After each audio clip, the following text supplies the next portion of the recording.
Estamos buscando de estar en su presencia cada día, precisamente para que cuando Él regrese nos pueda llevar con Él. Amén. Entonces, la palabra de Dios hoy la vamos a mirar un poco en el Evangelio de Mateo, capítulo número 24.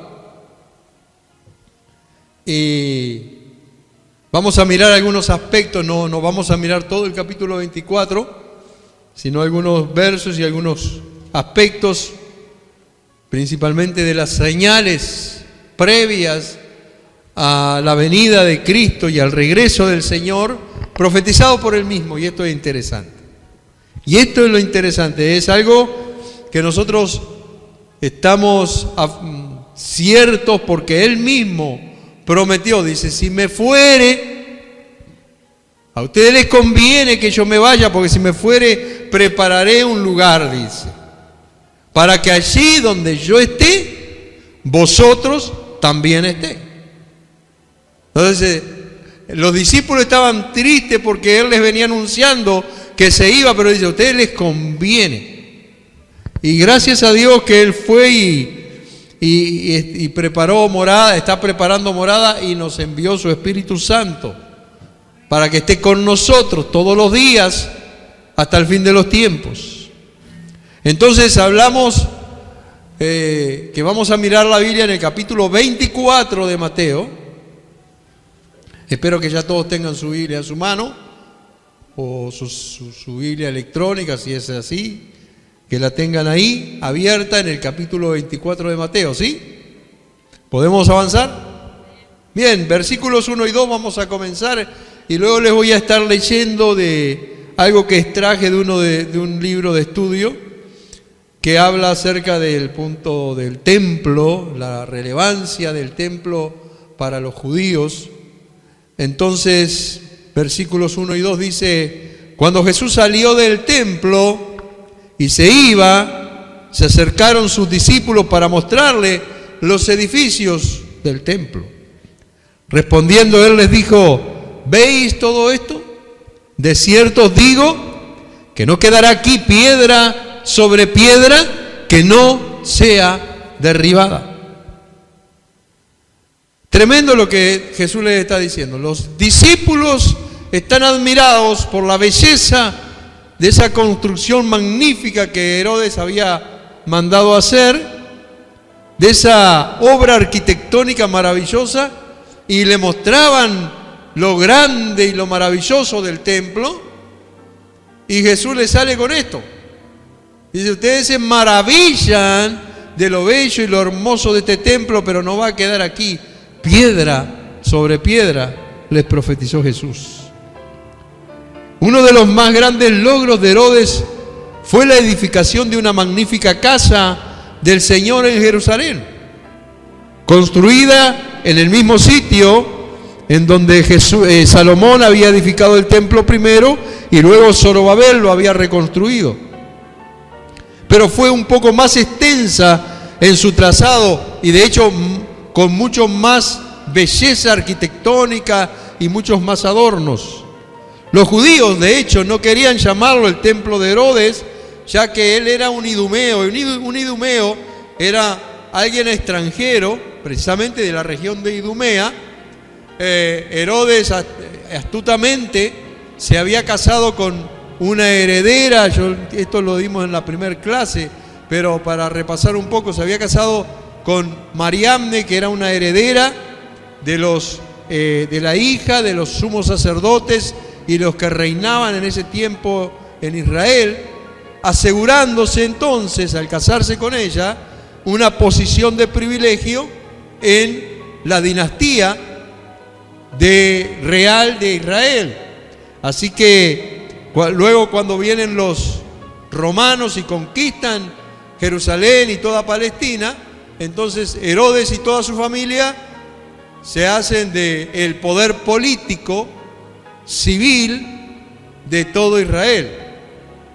Así que los judíos no querían llamarlo el templo de Herodes precisamente por esa característica que él era un extranjero, no era un nativo judío, sino que era un extranjero que al hacer esa alianza política, ¿sí? Ustedes recuerdan que en la antigüedad se hacían muchas alianzas políticas para unir gobiernos, unir reinos, unir imperios, de tal manera que la hija de un rey se casaba con el hijo de otro rey sin conocerse muchas veces, pero se casaban porque era un negocio político.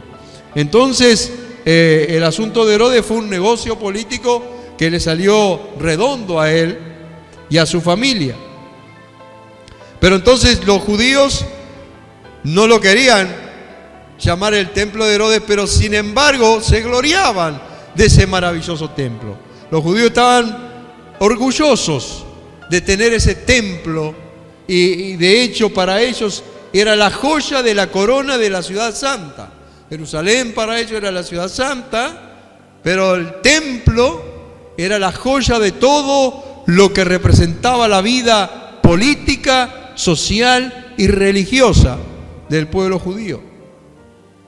Pero el templo hubiese carecido de significado alguno, por más que fuera muy bonito, sin un orden de sacerdotes que mantuviese el culto. Es decir, el templo era lindo, era grande, era muy visto, con una belleza arquitectónica. Les vuelvo a repetir que pocas construcciones de esa época las tenían, pero si no hubiese un orden sacerdotal que lo llevase adelante, que lo administrara y que desarrollara la actividad dentro de ese lugar, iba a ser un lugar muy lindo a la simple vista, pero sin ninguna utilidad. Sin embargo, el pueblo judío de antaño ya traía la costumbre de tener las órdenes sacerdotales que se ocupaban precisamente de la administración del culto y de la administración de los servicios en el templo.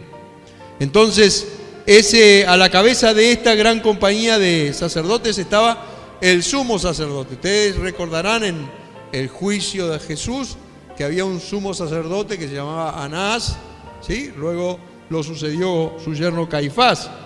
Entonces, este cargo podía ejercer considerable influencia todavía, especialmente cuando era ocupado por un hombre de vigor personal, el cargo de sumo sacerdote.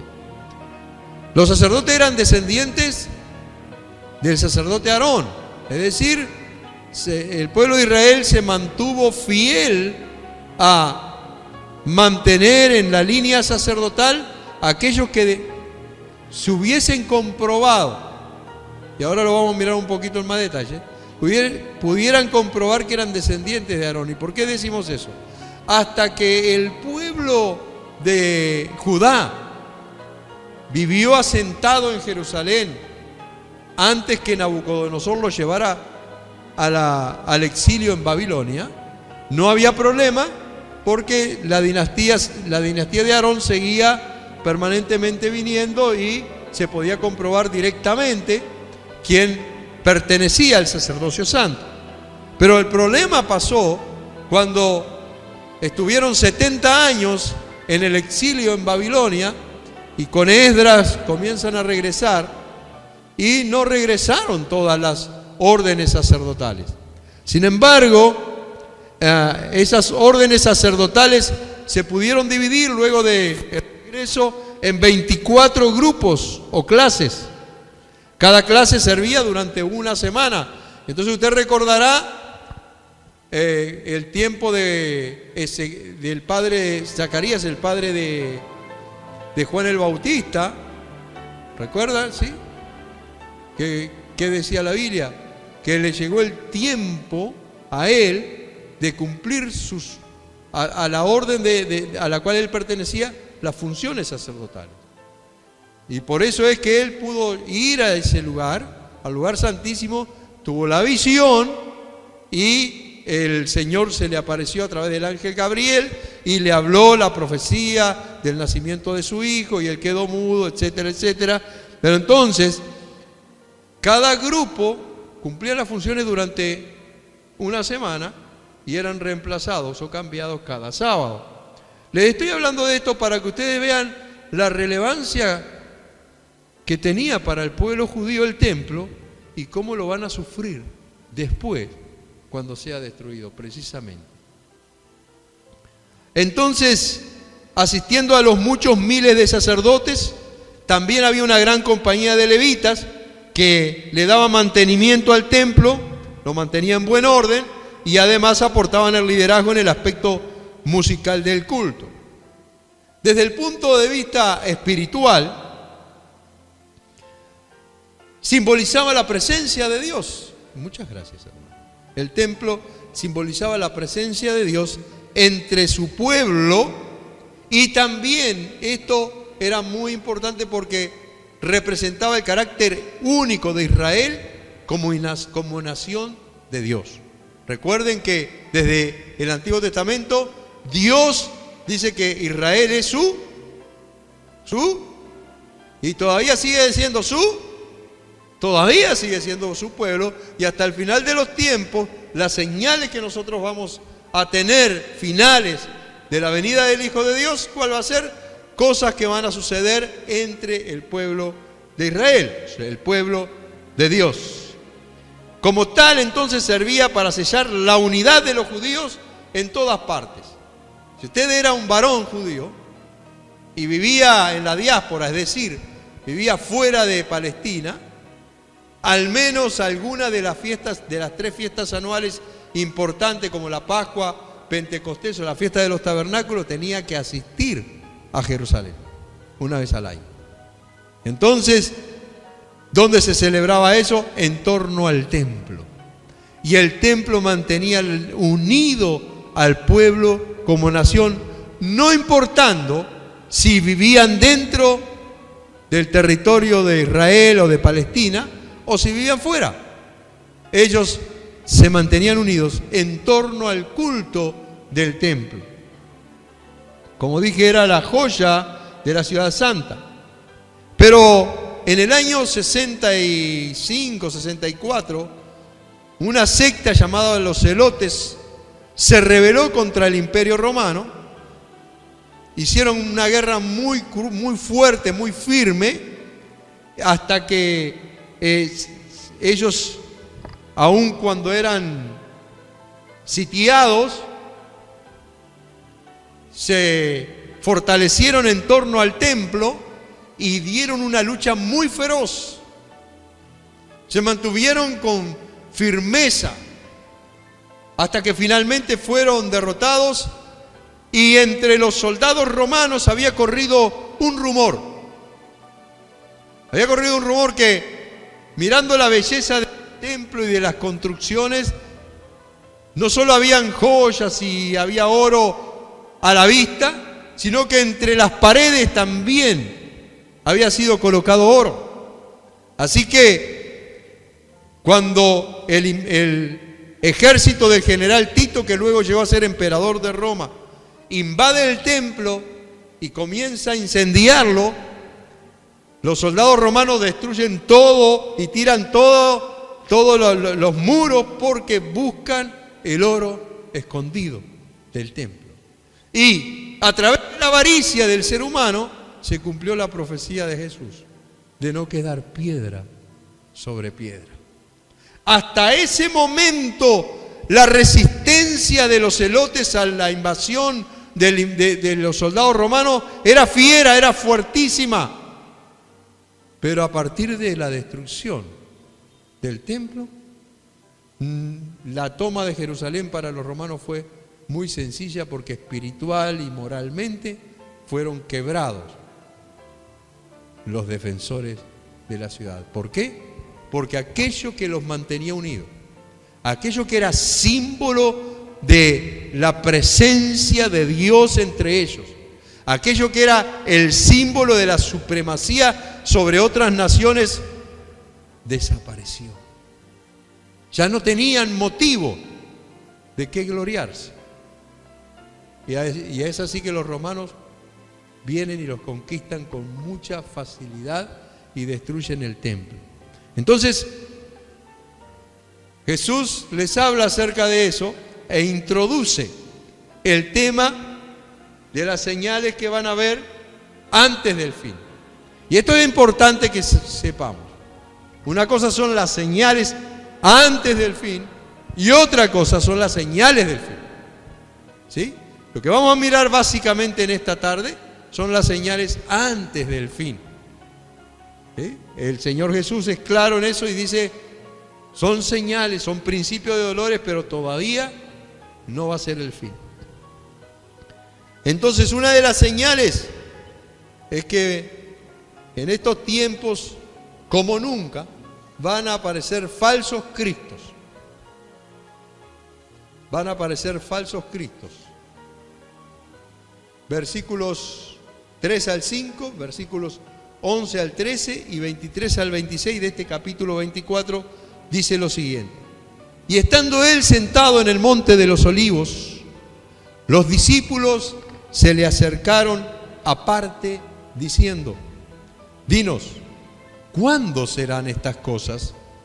¿Y qué señal habrá de tu venida y del fin del siglo? Respondiendo Jesús les dijo, mirad que nadie os engañe, porque vendrán muchos en mi nombre, diciendo, yo soy el Cristo. Y a muchos se engañarán, y muchos falsos profetas se levantarán, y engañarán a muchos. Y por haberse multiplicado la maldad, el amor de muchos se enfriará. Mas el que persevere hasta el fin, éste será salvo. Entonces, si alguno dijere, mirad, aquí está el Cristo, o mirad, allí está, no lo creáis, porque se levantarán falsos cristos y falsos profetas, y harán grandes señales y prodigios, de tal manera que engañarán, si fuere posible, aún a los escogidos. Ya os lo he dicho antes. Así que si os dijeren, mirad, está en el desierto, no salgáis. O mirad, está en los aposentos, no lo creáis. Primera señal entonces que va a haber o que habrá y que ya hay de hecho, es la presencia y la proliferación de falsos cristos, es decir, falsos mesías, falsos salvadores. Muchos se levantarán declarando ser el Cristo. Pero nosotros, hermanos, sabemos por las Escrituras que el día del Señor vendrá como ladrón en la noche. Segunda de Pedro capítulo 3 versículo 10 y primera de Tesalonicenses 5:2 dicen esta expresión. El día del Señor será y vendrá como un ladrón en la noche. Esto significa que va a ser sorpresivo, que no va a ser con anuncio, que no va a haber una publicidad que diga a tal día, a tal hora, espérelo. Prepárese para ese momento, tal día y tal hora, porque va a llegar, no va a haber ese tipo de anuncios, no va a haber publicidad. ¿Por qué? Precisamente porque va a ser como un ladrón. ¿O acaso si nosotros supiésemos a qué hora viene el ladrón, no estaríamos con un garrote atrás de la puerta? Pero nosotros no sabemos si va a venir el ladrón o no. Así será la venida del Hijo de Dios, como un ladrón en la noche, sorpresivamente y cuando nadie lo espera. También sabemos por Mateo 24:44 que dice, por tanto, también vosotros estad preparados, porque el Hijo del Hombre vendrá a la hora que no pensáis. En uno de los pasajes paralelos dice, porque cuando digan paz y seguridad, entonces vendrá ¿qué? ¿No lo han leído? ¿Qué es lo que vendrá? El fin. Cuando digan paz y seguridad, entonces vendrá el fin. Entonces, sabemos por las Escrituras que no hay un horario fijo. Por lo tanto, nadie puede decir yo soy el Cristo. Nadie puede decirnos vengan a mí aquí que yo soy el Salvador. Porque Jesús, sabemos cómo será esa venida. No sabemos cuándo, pero sí sabemos cómo por el libro de Tesalonicenses. Recuerden lo que dice. Los tesalonicenses estaban muy preocupados porque qué acontecía con aquellos hermanos que ya habían partido con el Señor.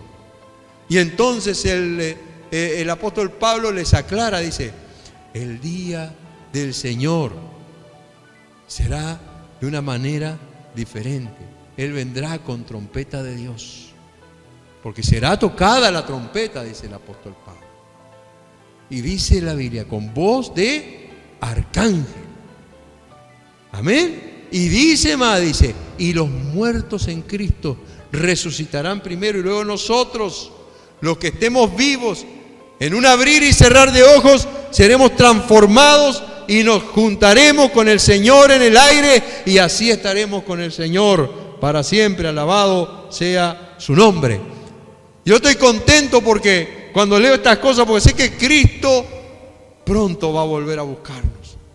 Y ¿sabe qué? La fe es la piedra angular de la creencia de todo cristiano. Pero la venida de Cristo es la esperanza gloriosa que tenemos cada uno de nosotros y de la cual nosotros tenemos que aferrarnos firmemente, porque eso nos va a mantener fieles al Señor todos los días de nuestra vida. Si nosotros no esperamos que Cristo regrese, en vano es nuestra fe. Aún agregan las Escrituras, pero del día y de la hora nadie sabe, ni aún los ángeles de los cielos, sino solo mi Padre. Mateo 24, 36. Y otras escrituras que hay, pero con esta creo que nos da una pauta para entender con claridad que la venida del Señor no será con anuncio. Por lo tanto, todo el que aparezca como un Cristo, como un Salvador, como un Mesías o como un profeta anunciando que Cristo está por aquí y por allá, no es verdad, porque la venida de Cristo vendrá sin anuncio previo, será sorpresiva, será como un ladrón en la noche. Segunda señal que podemos ver aquí es guerras y rumores de guerras, conflictos de orden bélico, de orden de confrontación entre naciones. Dice la Biblia en los versos 6 al 8, y oiréis de guerras, y oiréis de rumores de guerras. Mirad que no os turbéis, porque es necesario que todo esto acontezca. Es triste esto, hermano, pero es necesario que acontezca. No debemos alarmarnos, no debe de afectar nuestras emociones, porque esto tiene que acontecer tristemente.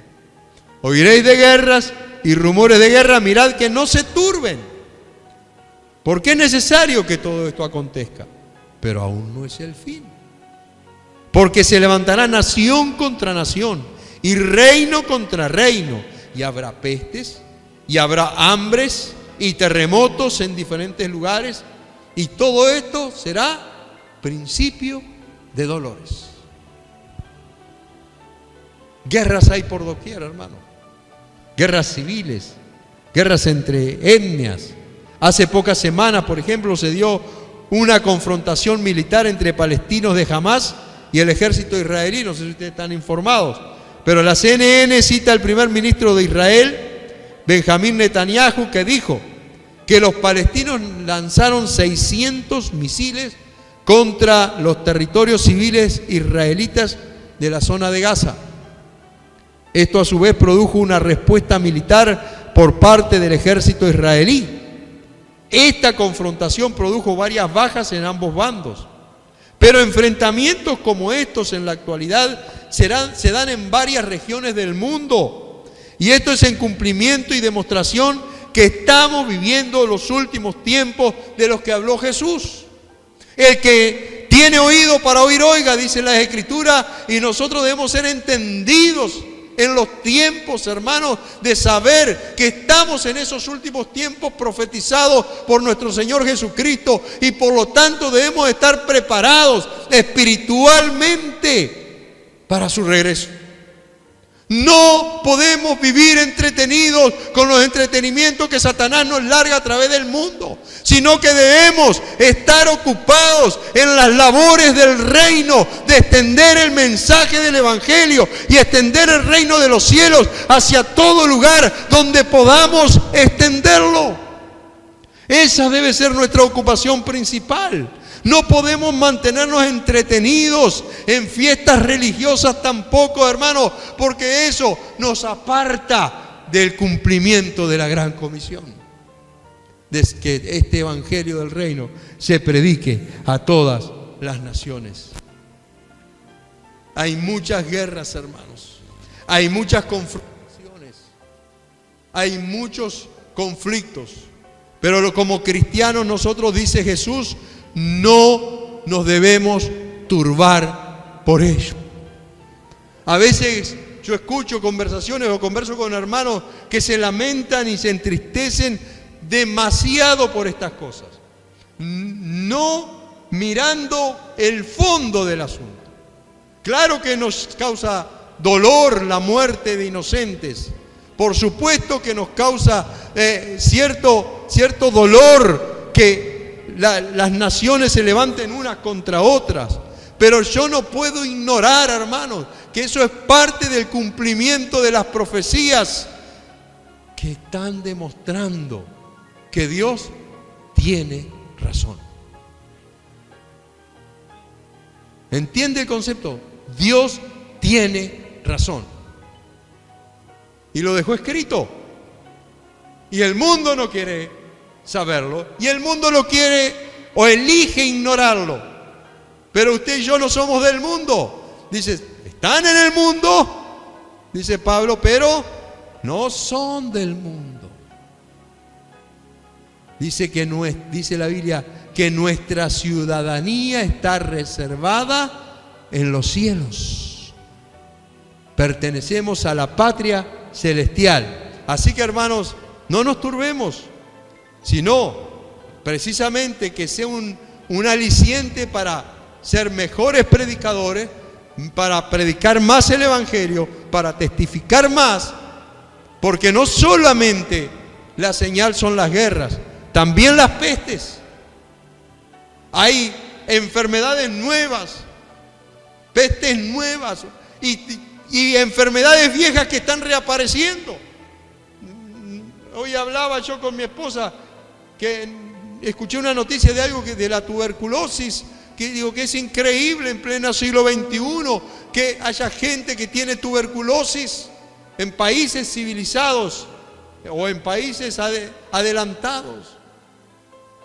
Lo otro, el sarampión, pensamos que era una enfermedad que ya había sido conquistada y vuelve a reaparecer.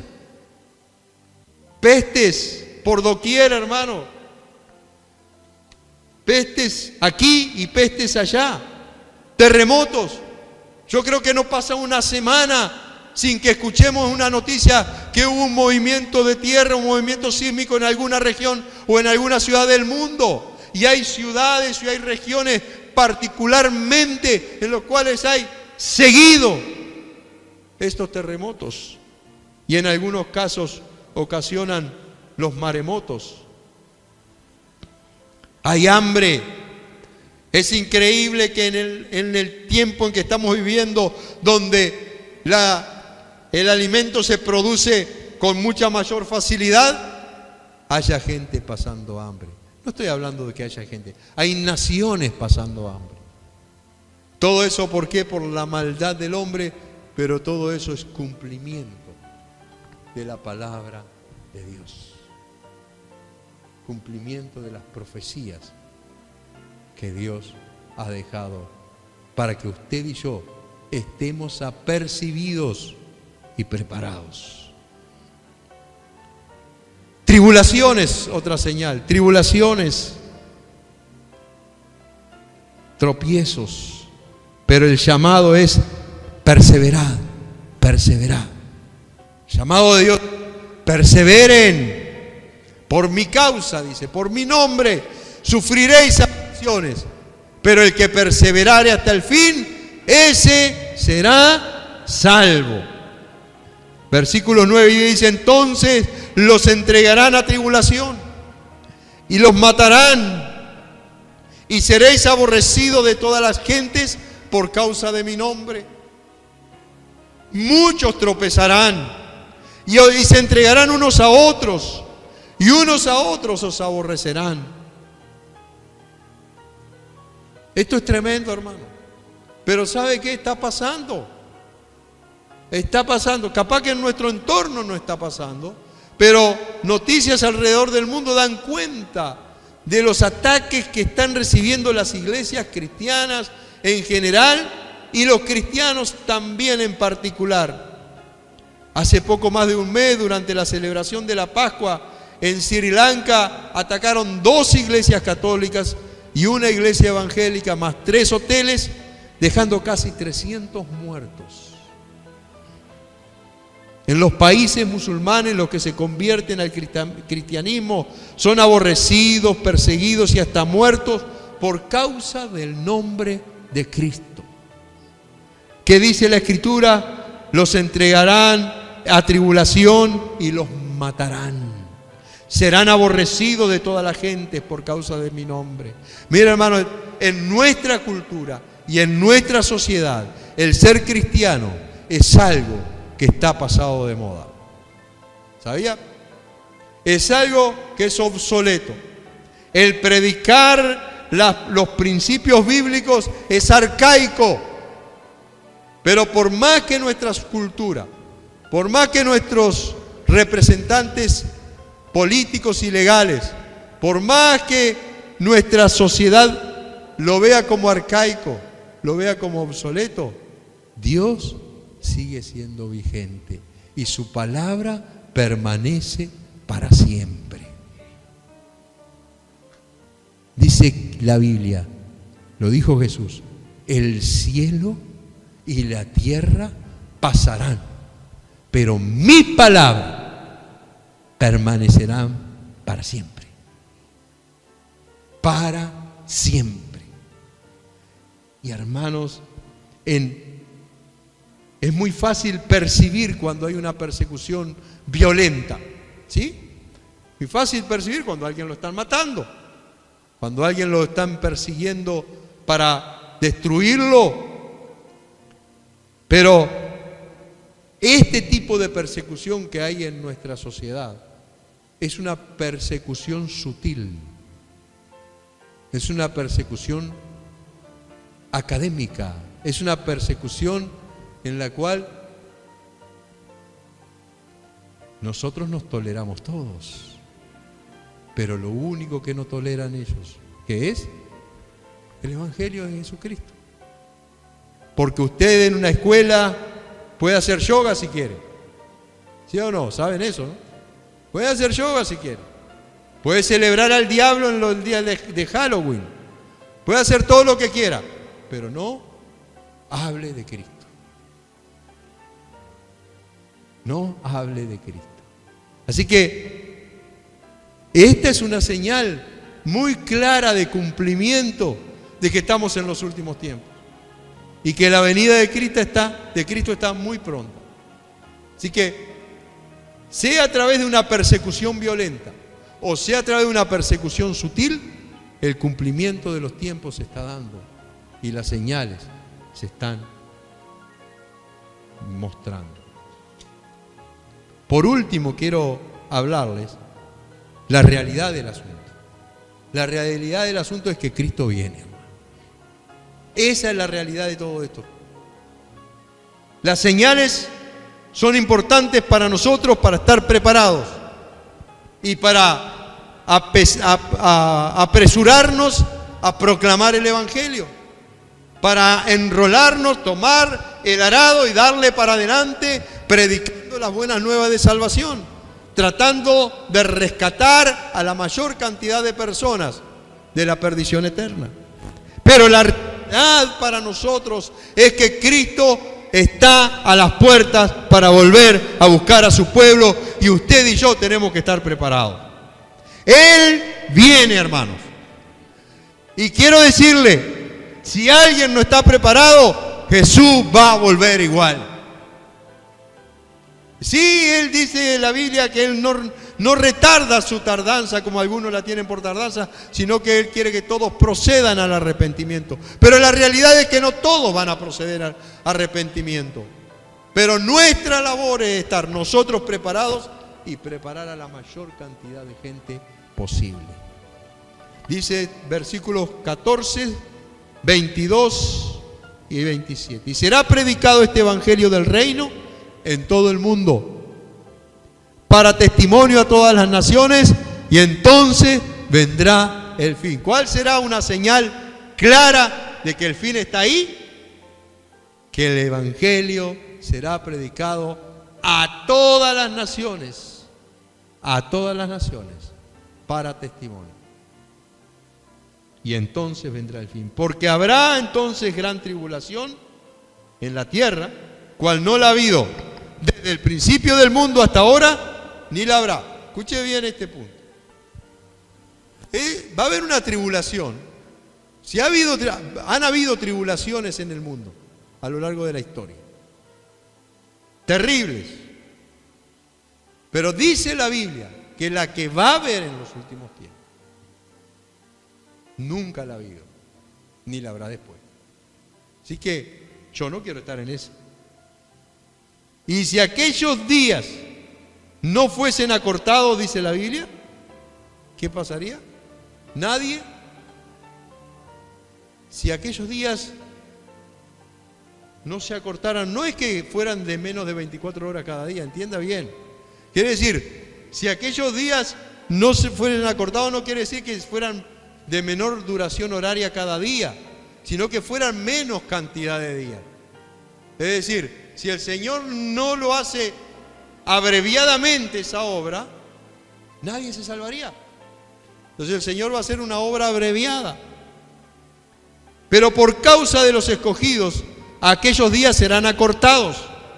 Porque como el relámpago que sale del oriente y se muestra hasta el occidente, así será también la venida del Hijo del Hombre. Y Apocalipsis dice que todo ojo lo verá. Amén. Y hermanos, yo anhelo el día que venga Jesucristo, pero no el día que todo ojo le verá. Usted sabe que cuando sea eso, que todo ojo le verá, es cuando Él viene a juzgar a la tierra. Porque nosotros, la segunda venida de Cristo tiene 2 etapas. No sé si usted lo sabe, pero tiene 2 etapas. La primera, cuando viene a buscar a su pueblo, Él no toca tierra. ¿Qué dice la Biblia? Los muertos de Cristo resucitarán y nosotros, los que estemos vivos, iremos y nos encontraremos con Él. ¿En dónde? En las nubes, en el aire, y así estaremos con Él, iremos al cielo y estaremos en las bodas del Cordero y el Señor estará con nosotros y nosotros con Él, etcétera, etcétera. Pero la segunda parte de la segunda venida es cuando todo ojo le verá. Y ahí es cuando se desatan todas las cosas que están descritas en el Apocalipsis, que es un tema para otro estudio, que se llama escatología, la doctrina de los últimos tiempos, pero que no la vamos a dar en esta parte del curso. Pero el asunto que vemos aquí es que la iglesia necesita estar orando, necesita estar velando y anunciando el pronto regreso de Cristo. Usted y yo como iglesia necesitamos estar en oración, necesitamos estar apercibidos velando todo el tiempo y también anunciándole a la gente que Cristo vuelve pronto. Es por eso que nuestras lámparas tienen que permanecer llenas del aceite del Espíritu Santo. Nosotros somos como lámparas que alumbramos en este mundo, pero para alumbrar necesitamos del aceite santo, hermano, que viene del cielo, para poder mantener esa llama encendida que alumbre a todo hombre en este mundo de tinieblas. No podemos tener un aceite turbio, no podemos tener las lámparas medias vacías. Tenemos que estar saturados y llenos del aceite del Espíritu para que ese aceite nos dé suficiente luz para alumbrar a toda criatura. Debemos estar alistados, debemos estar preparados para hacer la luz en medio de este mundo de tinieblas. Por eso que debemos de congregarnos cada día y estar en íntima comunión con el Señor. Y junto con los ángeles que se le aparecieron a los apóstoles en el libro de los Hechos capítulo 1, usted recordará, estaba Jesús ahí, de pronto se fue, se lo llevaron, ascendió al cielo y los discípulos quedaron mirando al cielo y vienen los ángeles y dicen, ¿por qué miran al cielo? Este es Jesús que fue tomado de entre vosotros, ¿sí? Así mismo volverá. Pero me encanta lo que dice el libro de Apocalipsis al final. El último versículo, ¿lo saben? ¿Qué dice? Y el Espíritu y la esposa dicen que ven, Señor Jesús. Usted y yo somos esposas de Cristo, ¿sí? Somos la esposa del Cordero. Y estamos diciendo, ven, Señor Jesús. Estamos anhelando la venida de Cristo. ¿Deseamos realmente que Cristo venga a buscarnos? Ahora la pregunta, ¿nosotros queremos irnos con Jesús? ¿Queremos que nuestros familiares vayan con Jesús? ¿Que los que están en nuestro entorno vayan con Jesús? ¿Sí? ¿Queremos o no? ¿Y qué estamos haciendo para eso? ¿Cuál es nuestra función? Ser sal, ser luz, ser sal, ser luz, perseverar, seguirles predicando, seguirles anunciando, seguirles amando, seguir esperando el momento oportuno que Dios nos abra esa puerta para nosotros entrar y poder rescatar el alma de aquel ser querido